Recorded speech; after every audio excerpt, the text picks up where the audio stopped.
Oh, you're welcome. You're Okay, welcome. okay, guys. We're here and the doc is in the building. The doc is in the building.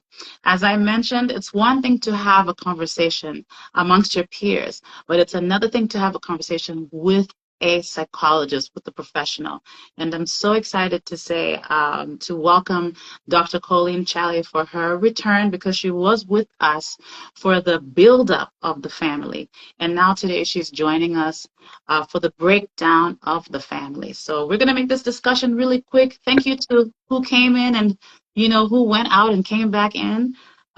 We know that we're facing a lot of resistance, but like I said, it's due to the nature of the topic, right? The breakdown of the family. The enemy does not want us to discuss these things, but today we're going to stand in solidarity and we're going to have this beautiful and quick discussion. So with no further ado, I'd like to welcome Dr. Challey again. Dr. Challey, thank you for joining us today. You're welcome. Sorry. Everything is going offhand here, so trying to put things back. My screen has just gone off. I don't know. Wow. Mhm. Wow. Okay, but Anyway. let's continue to flow with with the conversation at hand.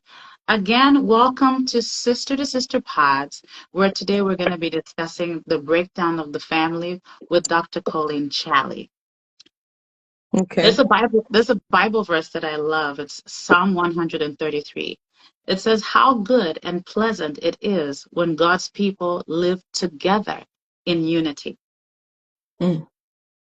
Yeah, so today we're going to be talking about the breakdown of the family. When we had Dr. Challey on last time, we were talking about the buildup. So we want to talk about the other end of the family discussion. Before we go into the discussion, I'm going to read a little bit of statistics just to kind of lay out the foundation. There are so many causes to the breakdown of the family. According to Google.com, in 2024, approximately 26.4 children in the U.S., or roughly 19 million, live in single-parent households, with the vast majority living with their mothers. Children in single-parent households are more likely to experience living in poverty, with nearly 29% of single-mother households living below the poverty lines. In 2022, approximately 18.3 million across America lived without a father in the home, comprising about 1 in 4 children. And then my final statistic is that 70% of children under 18 years live with two parents in the household. So, Dr. Challey, what do you think about those statistics that I just read off? Incredible.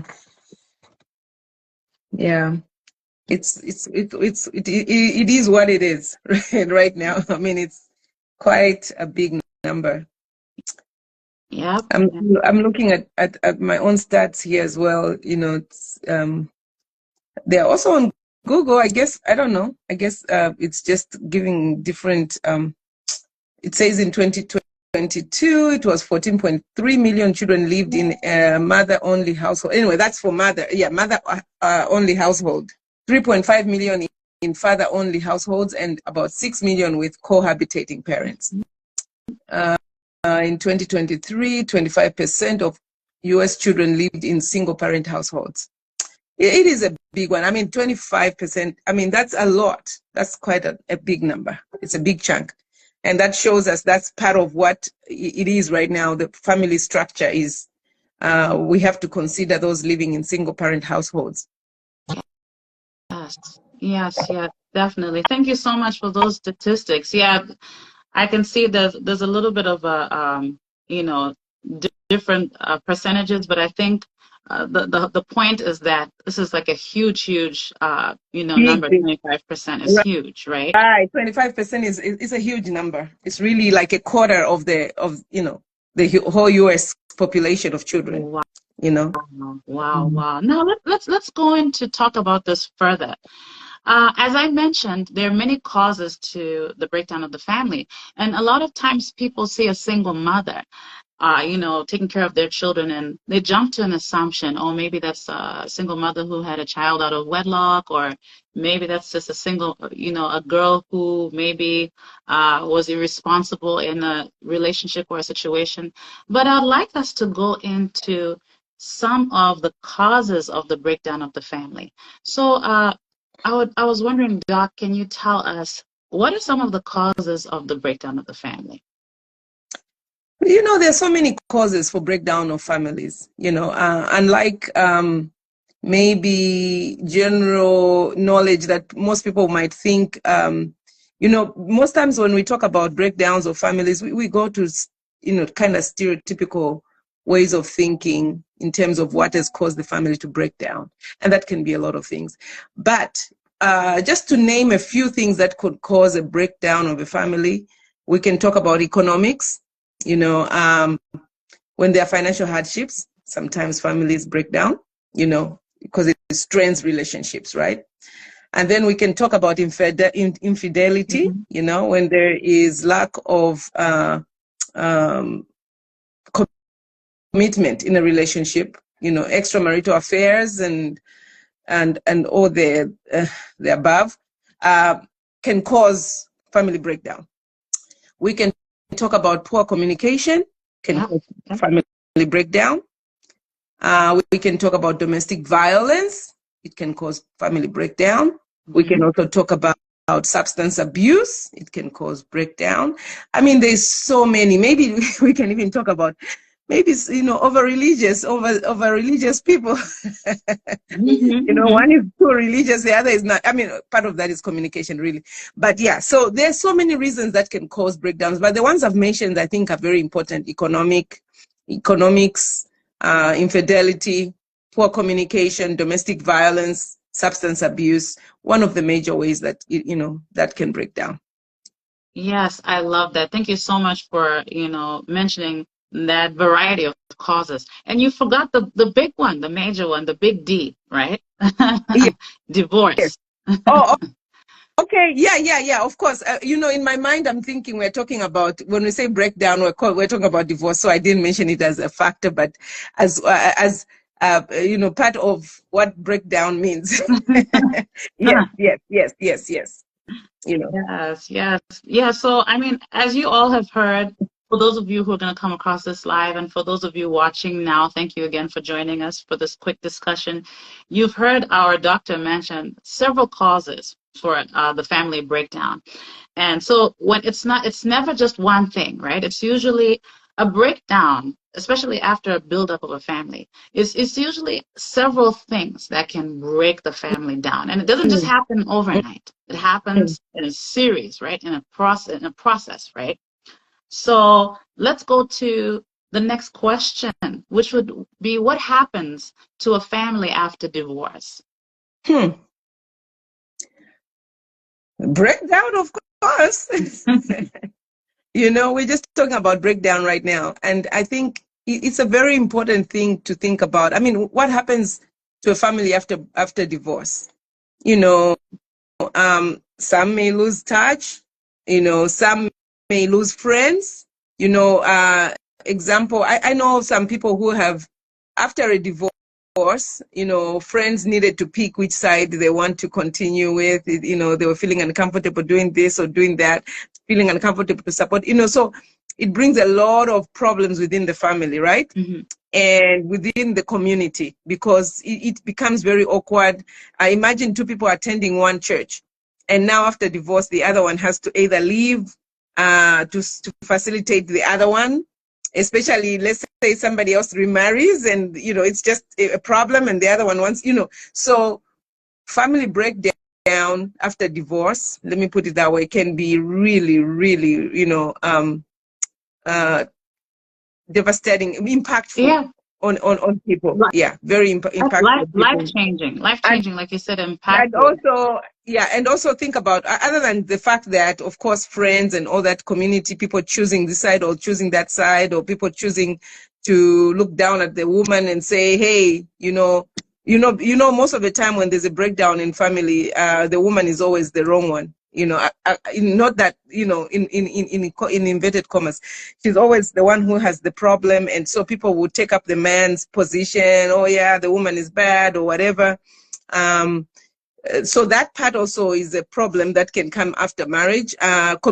Finances, think about finances. Let's imagine the man or whoever was the breadwinner in the home. Or maybe because they had both salaries, it was much better. Now they are separated and it's only one salary. And whoever is taking care of the kids, whether it's the man or the woman, most of the time it's the woman. And you don't have support. Let's imagine the man even marries somebody else, and so, there's not much support coming in. Mm-hmm. So financially, there's the breakdown, What does it do? It devastates families also in terms of, individuals, lack of trust, after a marriage has broken down, let's say because of infidelity. Mm-hmm. Of course, there's lack of trust and somebody also having a hard time trying to move on because they're worried. So it devastates emotionally, mm-hmm. physically, psychologically, all those things are things that will happen after a breakdown in a relationship. Children suffer, the most. The well-being of children, it's just something they can't maybe focus at school. I'm not saying every child, but for the most part, kids will go through this thing where they're emotionally they're struggling. They're sad because their parents are not together. And sometimes parents may not even see that. I've had clients where parents don't even see that. They just think the kids are okay, but the kids are not, So breakdown of family can cause a lot of problems. Wow. Mm-hmm. Thank you so much for that incredible answer.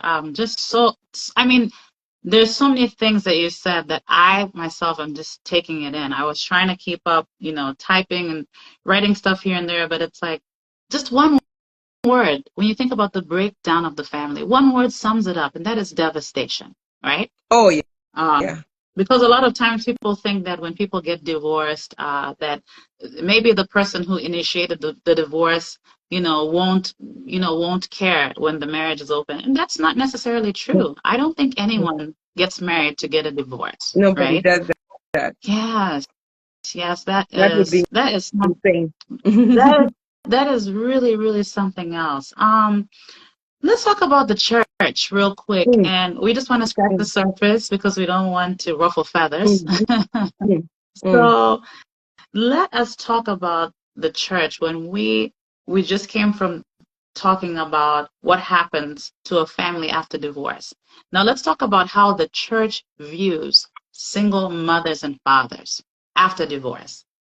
And we don't necessarily have to compare it to, pre, but let's talk about going to a church as a single mother and how you are perceived, or attending a church as a single father and how the church perceives you. What has been your, I won't say your experience, but what have you noticed about that? Or have you noticed anything about that? So, let's put a disclaimer. So let's not talk, I won't talk in terms of pure research, but also just my observation. But also a little bit of, we know, like, in general, there has been a lot of, the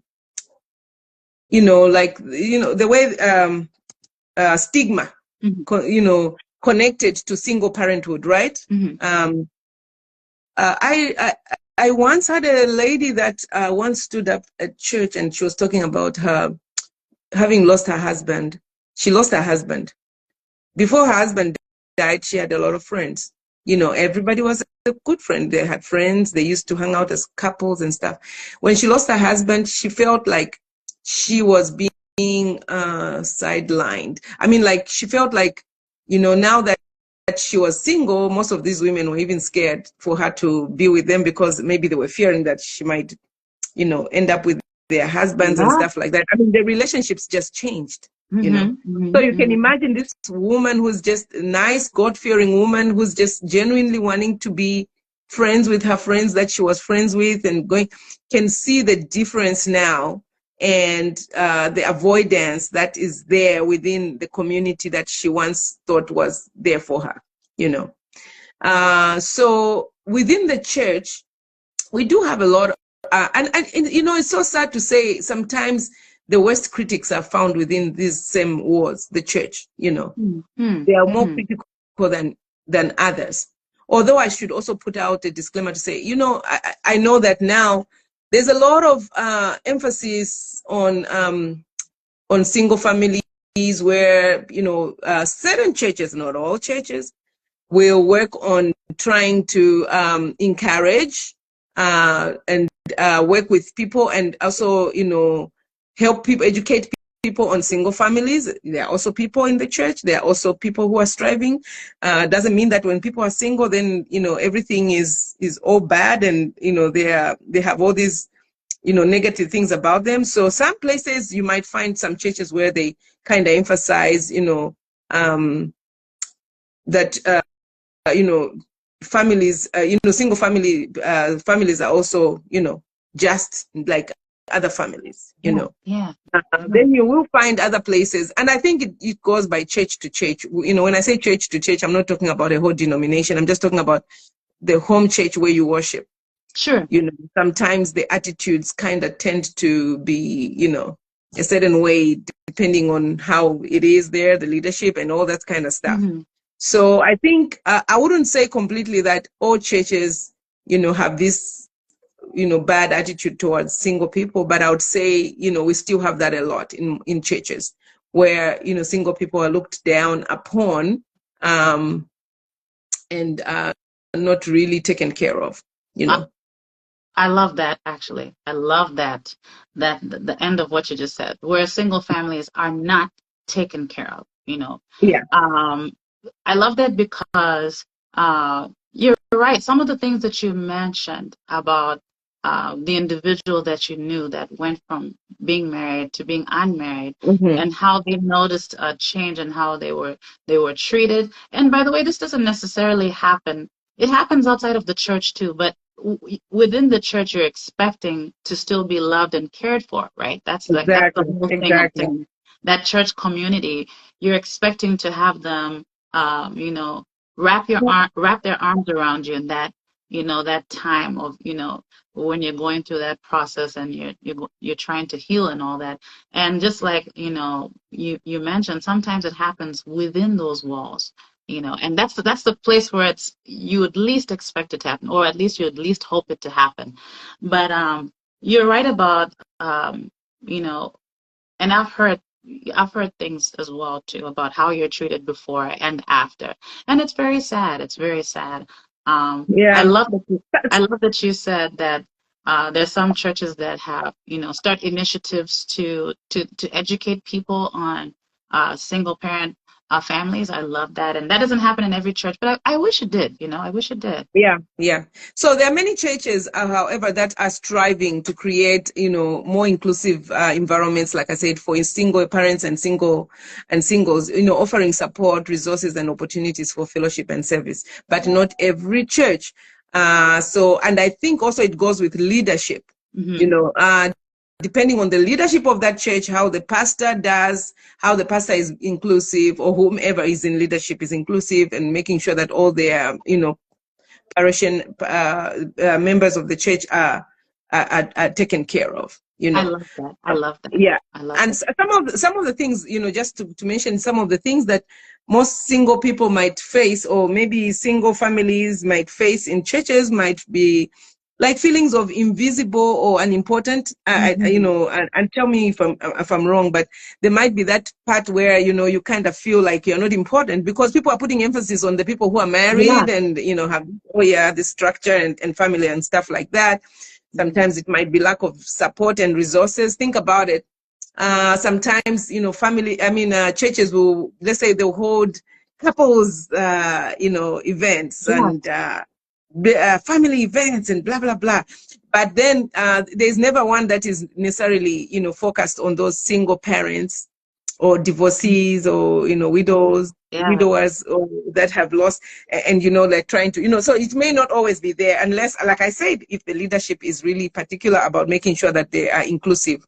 There's also isolation because of that. Then you find isolation, and also another thing is stigma, you know, and judgment. A lot of single people may face these judgments, like I said, A man and a woman divorce in a church. Let's imagine the man is very is very known in the church and is, everybody respects him. The most possible reason most members might think of is that the woman caused it. Oh yeah, she's the cause. The man cannot do that. No, he's a good man, You don't know what happens in their home. You don't know how things are in their home, but you conclude that the woman is wrong because she's the woman, and if the man has said so, then that's what it is. Or sometimes it might not be the man, it might also be the woman, but listening to one-sided stories, and so you create stigma and judgment over somebody, over something that you don't even know very well, but because you've told yourself that that's what it is. Some people have biases against women. Some people have the biases against men. That's true. So depending on that, situations may get out of hand. Wow. That's very true. I love the fact that you are, you're really pinpointing that the support system, right? The support system that some churches have that structure, they have that in place. But then sometimes, like you said, there's that invisible, invisible feeling for someone who is a single parent. And remember, we mentioned that many things can cause you to be a single parent. But I think I forgot to mention being widowed, because that's another huge one. And we really do, as a church community, we really do need to have these things. Nobody should be left out, plain and simple. Nobody should be left out. When you come to church, you're coming to church for community, right? That's the whole purpose. I like what this pastor said, who I heard preach yesterday at my church. He talked about how church shouldn't just be a weekly check off where you check off that you went to church on Saturday on your calendar. Church should be community. You're coming, he said, don't forsake the congregants. You're coming together for support. You're coming together to really sharpen each other, right? There's so many things that come together, that happen when a church comes together. So we don't want to have our single mothers and fathers neglected or feeling out of place or feeling like they're a threat or anything. So that was the purpose of having this discussion again, by the way, just to let you all know really quickly before we continue. We here at Sister to Sister, and also with our doctor, we are in agreement with, we believe in, in the way God ordained the family to be, that, God is the ultimate head, followed by the husband as the head of household, and the wife submitting to her husband, and the children obeying their parents. So right now we're focusing more on the breakdown. The other time we focused on the build-up. So now we're focusing on the things that break down, or that can break down, cause the breakdown of the family. So let's go a little bit further into it, and let's talk about something that might make you chuckle, but it's funny, but it's actually not funny. Let's talk about the baby daddy and baby mama culture. We live in a country where, having a baby daddy, having a baby mama it's part of our, our culture, right? So it's something that's abnormal. Let's talk about that. What do you think about the culture? And how does that affect the buildup of the family? Well, the baby mama culture, baby daddy, baby mama, first of all, what does that mean? What does that mean? Let me read it off for you. Let me read it off so I can give you some context, and then you can delve into it. Okay. So, baby mama culture. Baby mama is a slang term originating from African American vernacular English. It refers to the mother of a man's child, especially one who is not married to or is in a long-term relationship. So let's go for it. Yes. So most of the times, okay, I just wanted us to kind of get that out of the way, but nonetheless, most of the time, we know that when someone says baby mama, baby daddy, most of the time it will refer to somebody, they're not married, maybe sometimes not even romantically involved anymore, and there's a child involved, And, so you'll be like, oh yeah, the baby daddy, the baby mama for, the child and stuff like that. But I believe sometimes they can still be romantically involved, but not married. So they are separately living or something like that. But for the most part, it's people who are no longer together, who are, having children together, or a child, So that's baby mama, baby daddy culture. And this is found mainly in the United States. I mean, that's where they like to use this term. But now I think it's, because we are all digital nowadays, so everything is everywhere, I think this term has kind of just, kind of developed its own life and moved. And so most people will use that.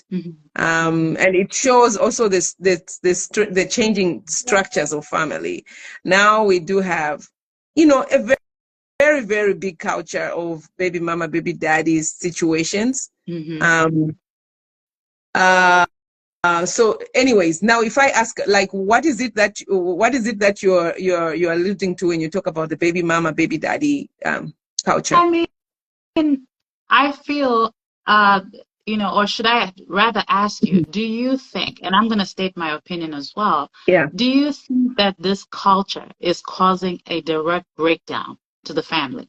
This, and rather I would say not necessarily the culture, but the acceptance of the culture, because before it was something that was, having a child out of wedlock or being divorced was deemed as, it was deemed in a negative light. But now in recent years, we see that it's more of the norm, right? It's common to find a guy in his 30s or in his 40s to have 3 children with 3 different people. That is the norm right now. Right. And we're not talking about polygamy situations. We're talking about a country that is not even accepting of polygamy, because this is a Christian nation. So we're talking about a culture that we have all kind of silently accepted and said, this is how, this is who we are as humans, or as women or men. We can just go in and out of a relationship and have children. But who's at the core? Who is at the core of, of this behavior? And is this culture causing a breakdown to the family? It's interesting because I think now it's something that is kind of like a norm, like it's now become part of society, right? We do have that now, and some people find it as a practical arrangement. They have children, they live on their own, they don't need any baby daddy to live with them, or baby mama, as long as they have their children, or it's something that's accepted in our society now. It's normal. It's no longer something that you would be surprised with. So we do have people who find it okay, and then we have people who find it concerning, as a part of the breakdown of the family. It's a problem, I would say. I think when we look at research and everything, we know what makes a home better. I'm not trying to say people who are raising children as single parents don't raise children better. I think they do their best. But we know that a child is better raised in a 2-parent household, because there's support, maybe financial stability, maybe, there are so many other things, helping each other in terms of even disciplining the children and stuff like that. So many things that, we can talk about in terms of a 2-parent household.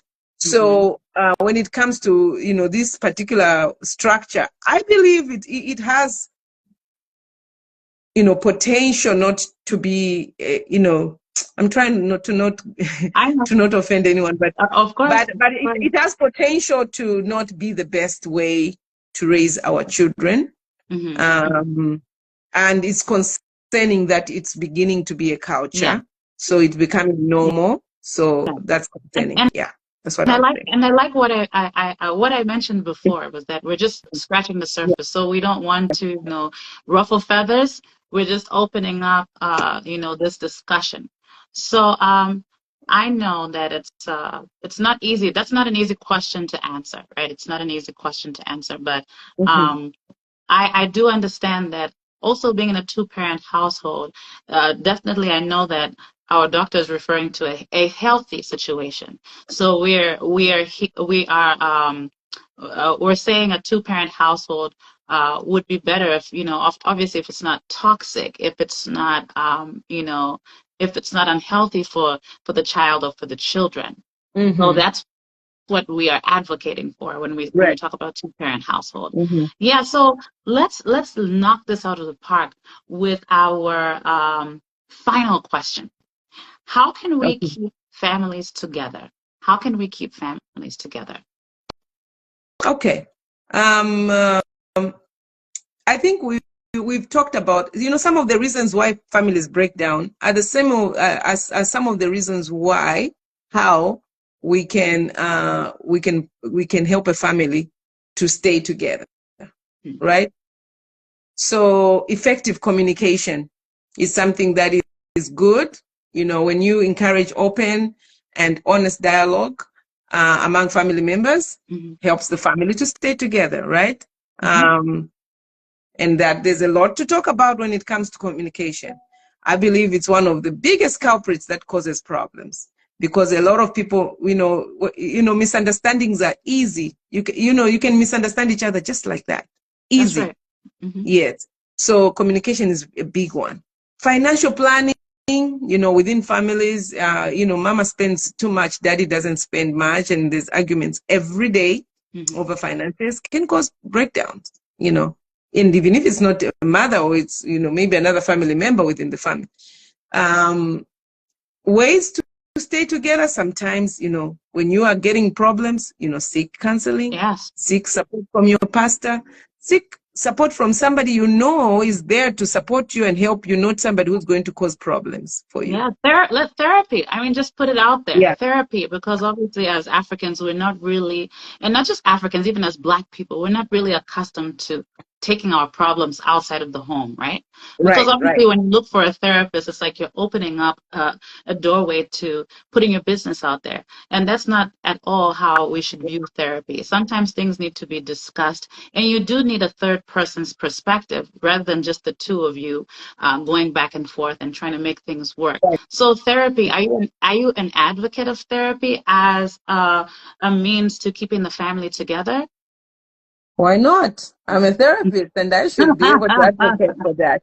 I think if it's necessary, and this is one of the things within our communities, especially communities of immigrants, depending on where you come from. Sometimes we resist, the need for therapy. We do not like to talk to other people about our problems. We like to keep them within, and the problems fester and they cause more problems. So hopefully people can understand, therapy is good for anybody, any one of us. It's good for anybody. And there's nothing wrong with, asking for help when you need it. Some people would rather see their families break down before they can ask for help, or maybe they would never even ask for help because they don't want to be seen as asking for help, So that's something, very important. We need to make sure that if we need help, we get it. Yes. Whether it's from the pastor, and if your pastor is not well versed with it, then find somebody else, to help you. Some people prefer religious counseling, like Christian counseling. Some people prefer just ordinary counseling. Some people prefer to go to a counselor who doesn't know them at all. All kinds of things. So you figure out what's best for you and go for it, because it's very important. Seek community support as well.